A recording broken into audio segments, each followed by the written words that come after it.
हमारे जीवन को कृतार्थ किया।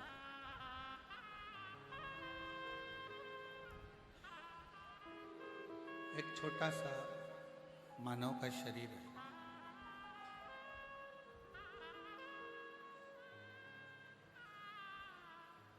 और उस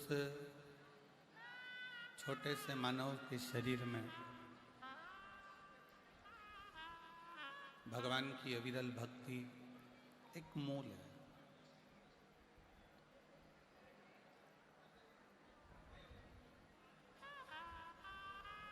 बस शिव महापुराण की कथा कहती है कि आपका विश्वास, आपका भरोसा परमात्मा के प्रति कितना है, ये आपके ऊपर निर्भर करता है।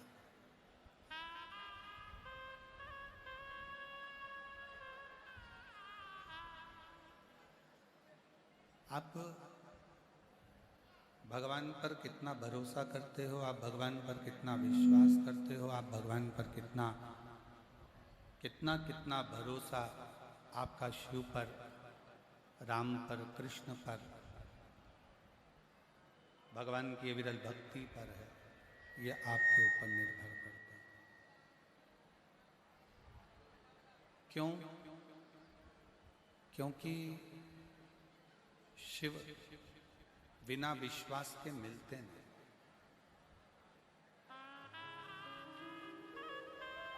रामचरितमानस में तुलसी बाबा ने शंकर भगवान को विश्वास कहा,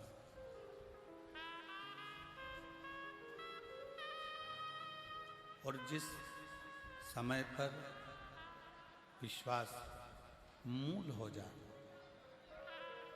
जिस समय पर आपका भरोसा, आपका विश्वास दृढ़ हो जाए, तो समझ लेना कि आपको शंकर भगवान को ढूंढने नहीं जाना पड़ेगा, शंकर जी आपको ढूंढने के लिए। आपके भीतर विश्वास कितना है, आपके भीतर भरोसा कितना है, आपके भीतर दृढ़ता कितना। क्यों? आप इस प्रयागराज की भूमि पर धूप में कब से बैठे हो? सतुआ बाबा जी ने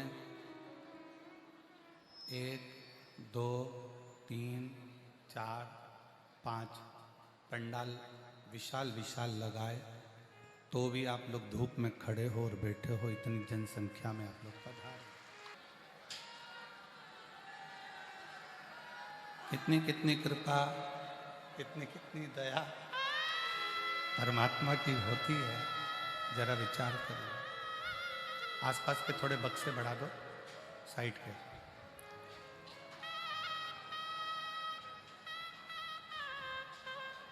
कि प्रभु कृपा से, भगवान शंकर की करुणा से, भगवान शिव की दया से अभी सतुआ बाबा जी कह रहे थे, अभी सतुआ बाबा जी कह रहे थे कि कल्पवास का 1 महीना का पूरा पुण्य कल पूर्णिमा के दिन जो स्नान कर लेता है उसको प्राप्त हो जाता है।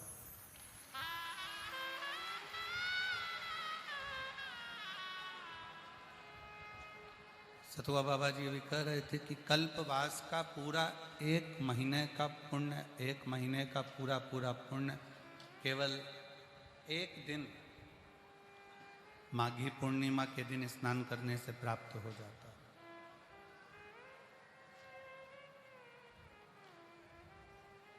और कितना शिव की करुणा, शिव की दया, आपका विश्वास, आपकी भरोसा, आपकी दृढ़ता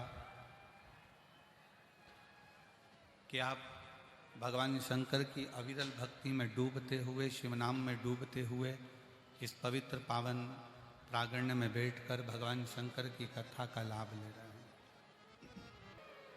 आप सबको एक प्रसंग श्रवण कराया था, आप सबको एक प्रसंग श्रवण कराया था भगवान श्री गणेश जी महाराज का, कि गणेश जी महाराज का जब विनायक का सिर कटा और विनायक का सिर कटा तो माँ जगत जननी जगदम्बा माता पार्वती जी ने माँ गंगा जी से विनती करी,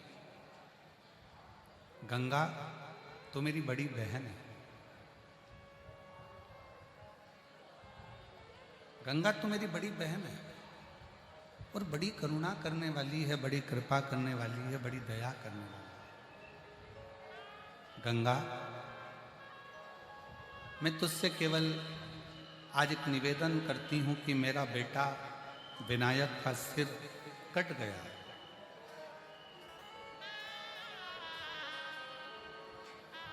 और मेरे बेटे विनायक का सिर कट गया है। बस गंगा इतनी कृपा कर दे कि मेरे बेटे विनायक का सिर वापस जुड़ जाए। ऐसी कृपा, ऐसी करुणा कर दे, ऐसी दया कर दे। और विनायक का सिर जुड़ गया, हाथी का मुख लग गया, भगवान श्री गणेश जी महाराज का प्रागट्य हो गया, गणेश जी प्रकट हुए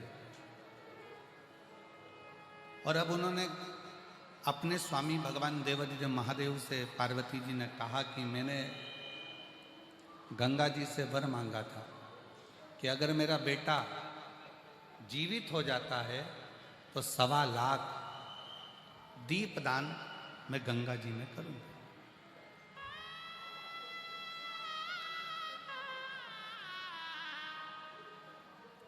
और कितने किस्मत वाले हो, जरा विचार करिए, जिन गंगा जी के चरणों का निवेदन कर कर स्वयं पार्वती जी संकल्प लेकर भगवान गणेश जी महाराज को जीवित कर सकती हैं, वही गंगा के घाट पर बैठकर आप और हम शिव महापुराण की कथा को श्रवण करें।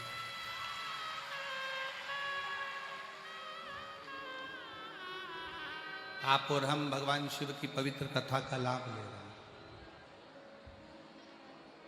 अगर मेरा बेटा जीवित हो गया तो 1.25 लाख दीपदान करूंगी, ये गंगा जी से पार्वती जी ने कर दिया।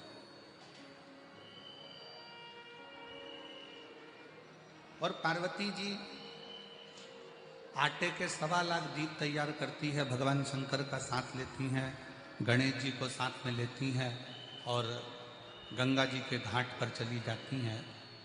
और गंगा जी के घाट पर जाकर गणेश जी को एक और बिठा देती हैं घाट पर और शंकर भगवान दीप लगा लगा कर देते जाते हैं और पार्वती जी दीप छोड़ती चली जाती हैं।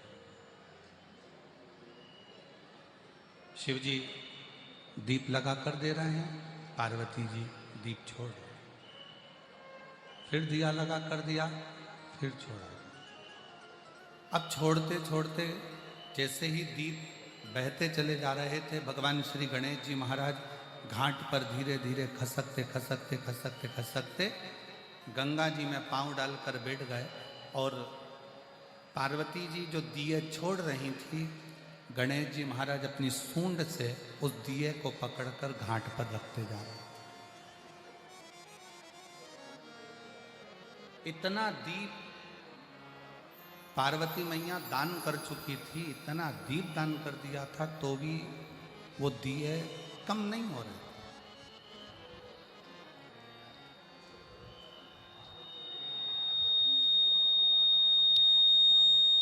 इतना दीप दान करने के बाद भी वो दीप कम नहीं हो रहे, वो दिए कम नहीं हो रहे। पार्वती मैया जब दीप दान करते करते करते करते थक गई, तब माता पार्वती जी ने स्वयं देवादिदेव महादेव जी से पूछा, भगवान शंकर से, कि ये समझ में नहीं आ रहा है कि इतने दिए मैंने दान कर दिए और उसके बाद में दीप बढ़ते चले जा रहे हैं। शंकर भगवान ने पार्वती जी से कहा, पार्वती बात इतनी सी है कि मैंने सुना है भगवान नारायण के मुख से कि दान करने से बढ़ता बहुत, और तू दीप का दान कर रही है ना, इसलिए ये बढ़ता चले जा रहा है। ब्रह्मा जी को लग रहा है कि ये मैं चला रहा हूं, मार्कंडे बाबा के पिताजी को, मार्कंडू जी को लग रहा है कि मेरा बेटा चले जाएगा, इसका होगा क्या, इसके प्राण चले जाएंगे, इसकी कम उम्र है, छोटी सी अवस्था में इसको जाना है। मैंने भगवान ने कहा था कि तुम्हें पुत्र तो मिलेगा पर उम्र कम रहे, चले जाए।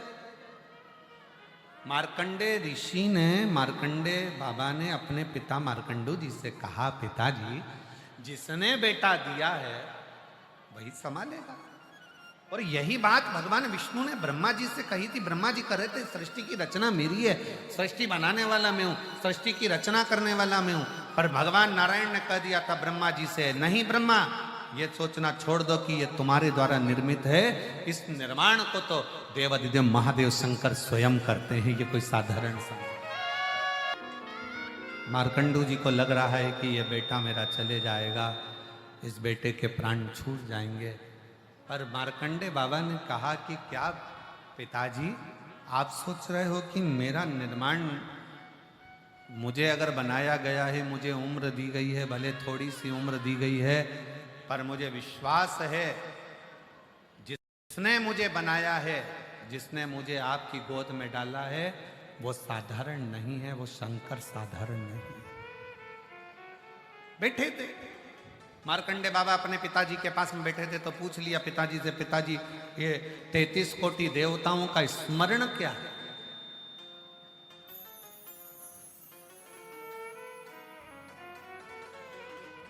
महाराज 8 वसु, 11 रुद्र, 12 आदित्य, 1 प्रजापति और 2 षटकार, ऐसे सब मिलाकर जो 33 कोटि देवताओं का स्मरण कराया गया। तो विचार करा कि मुझे तो ये मालूम नहीं है, मार्कंडे जी कहते हैं कि मेरी मृत्यु कौन सा देवता कराएगा, मुझे नहीं मालूम। इस चीज का मुझे स्मरण नहीं है कि मेरी मौत कहाँ लिखी है, कैसे लिखी है, कब लिखी है। मृत्यु का ठिकाना नहीं, मुझे नहीं मालूम।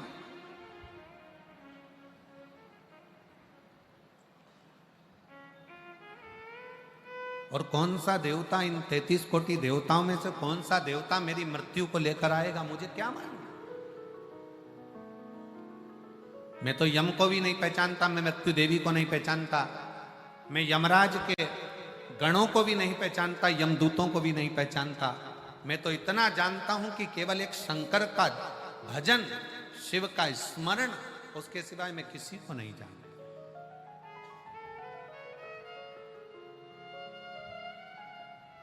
मार्कंडे जी कहते हैं मुझे नहीं मालूम कि मेरे को मारने के लिए कौन आएगा, कौन पहुंचेगा। मैं तो केवल एक शिव का भजन करना जानता हूं, शंकर का गुणगान करना जानता हूं, इसके सिवाय मैं कुछ नहीं जानता, कुछ नहीं।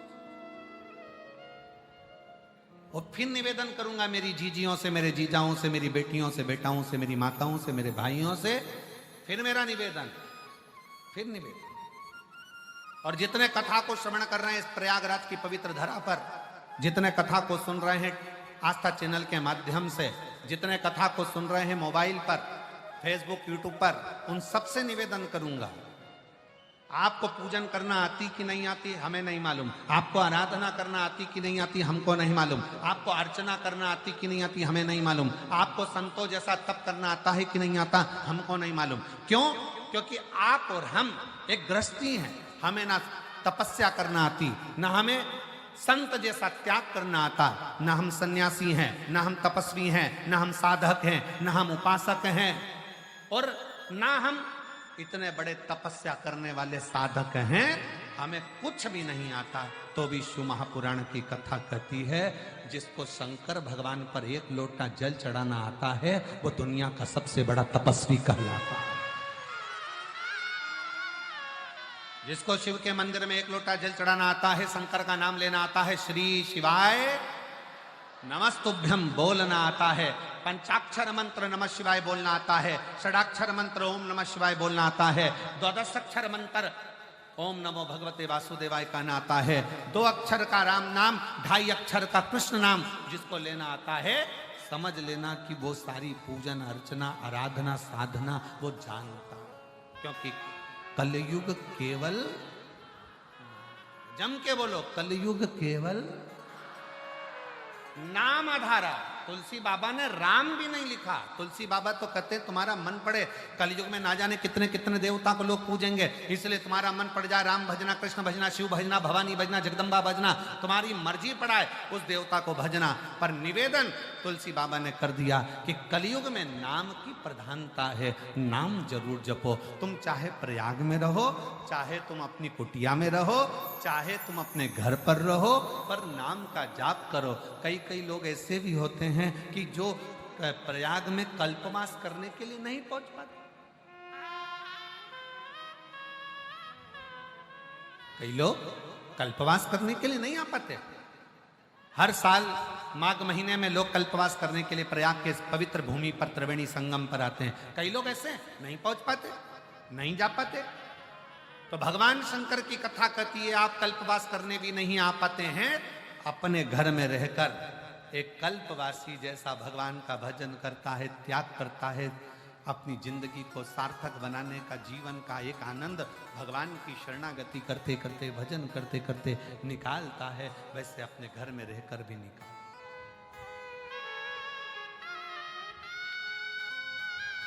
भगवान कभी नहीं कहता तुम अपना घर छोड़ दो, और छोड़ना भी मत ही मेरी जीजियों, नहीं तो यहां पर माइक में चिल्ला चिल्ला कर बोलना पड़ेगा बिमला बाई कहां गई।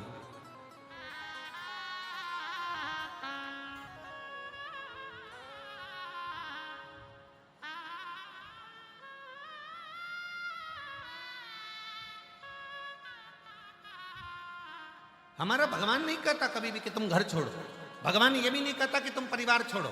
भगवान ये भी नहीं कहता कि तुम कहीं जाकर नदी के किनारे पर बैठ जाओ और अपना घर परिवार सब छोड़ दो। भगवान तो ये कहता है कि दूसरे की बुराई करना छोड़ दो। भगवान कहता है पाप कर्म करना छोड़ दो। भगवान कहता है व्यसन छोड़ दो। जो तुम व्यसन कर रहे हो, मदिरा का पान कर रहे हो, जुआ खेल रहे हो, गलत संगति में बैठ रहे हो, गाली का उच्चारण कर रहे हो, अपशब्द कह रहे हो, भगवान कहता है ये छोड़ दो।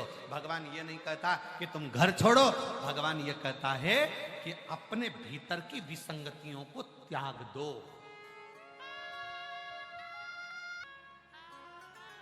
जो नहाने आए ना उनको नहाने नहीं देना है, और सेल्फी के चक्कर में कि मेरा फोटो कितना वायरल होता है, मैं प्रयागराज में नहाने गया था, कितना फोटो वायरल होता है, वो सेल्फी के चक्कर में दूसरों को भी तक रोज चिल्ला चिल्ला कर माइकों पर कहा जा रहा है कि घाट को खाली करते जाओ, नहाओ, बाहर निकल जाओ, सेल्फी के चक्कर में मत पड़ो। तुम्हारी सेल्फी के चक्कर में कई लोगों की सेल्फी हो जाती है, इसलिए निवेदन है कि तुम ये सेल्फी ना खींचो, घाट खाली करो, बाहर निकलो, नहाओ और जाओ। नहाओ, और कितनी सुंदर बात कई कलम सुन रहे थे रात्रि के समय पे, बोल रहे थे नहाओ खाओ जाओ।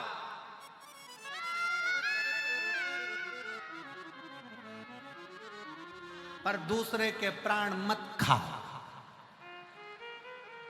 तुम्हारी सेल्फी के चक्कर में यहां बैठ गए, वहां बैठ गए, कहीं वहां बैठ गए, selfie selfie selfie selfie selfie selfie ले लेते लेते लेते। और निवेदन है, निवेदन,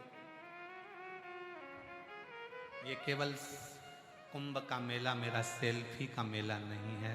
कुंभ का मेला मेरे गंगा यमुना सरस्वती के मिलन का, शिव को पाने का मेला है। इसमें शंकर को पाने का प्रयास कर, शिव को पाने का।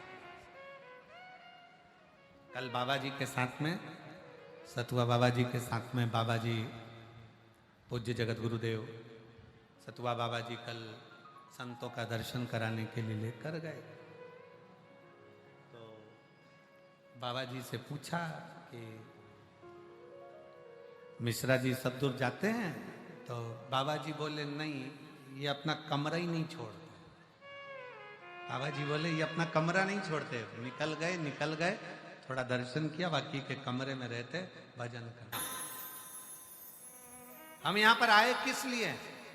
हम यहाँ पर आए हैं भगवान का मंत्र जाप करने के, नाम जाप करने के, स्नान करने के, अमृत कुंभ का स्नान करो, जहां मौका मिले घाट से हटकर भगवान की भक्ति करते हुए अपने घर की ओर भगवान का भजन करते हुए, स्मरण करते हुए।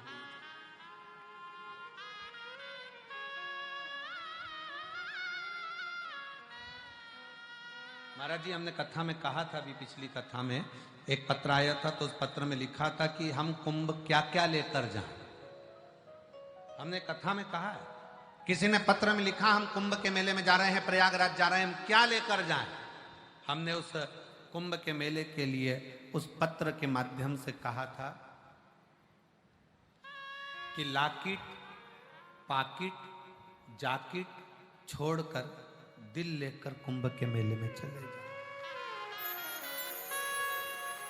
3 चीजें छोड़कर कुंभ के मेले में जाइए। अपना लाकिट, कीमती जेवर, दूसरे नंबर पर अपना पाकिट, ढेर सारा पैसा छोड़ दो, और तीसरे नंबर पर जाकिट, ज्यादा अप टू डेट बनकर कुंभ के मेले में मत आइए। लाकिट, जम के बोलो 3 चीज कौन कौन सी है? Locket, pocket, jacket. ये 3 चीजें आप कुंभ के बाहर अपने घर पर रख कर आओ। कीमती जेवर पहन कर आओगे, बाद में लोगों से कहोगे कि हमारा गले का चले गया, ये चले गया, वो चले गया। ये सब चीज तुम बोलो, उससे अच्छा है घर पे लाकिट रख कर आओ, और जब कुंभ से जाओ तो जाकर कहना मेरा दिल शिव महापुराण में चले गया, तो मतलब है। मालूम पड़े घर जाकर कहो कि मेरा कपड़ा चले गया, चप्पल चली गई, मेरा ये सामान चले गया, वो सामान चले। यहां से जाने के बाद तुम्हारे मुख से निकलना चाहिए कि मेरा दिल शिव महापुराण में, प्रयागराज की धरा पर, त्रिवेणी संगम पर, संतों के मेले में, इस महाकुंभ में मेरा दिल चले गया, तो बात है। मालूम पड़े चेन चली गई, जूता चले गया, चप्पल चली गई, ये तो व्यर्थ की बात है। व्यर्थ। दिल जाना चाहिए। क्या लेकर कथा में जाओगे? दिल लेकर, हृदय लेकर।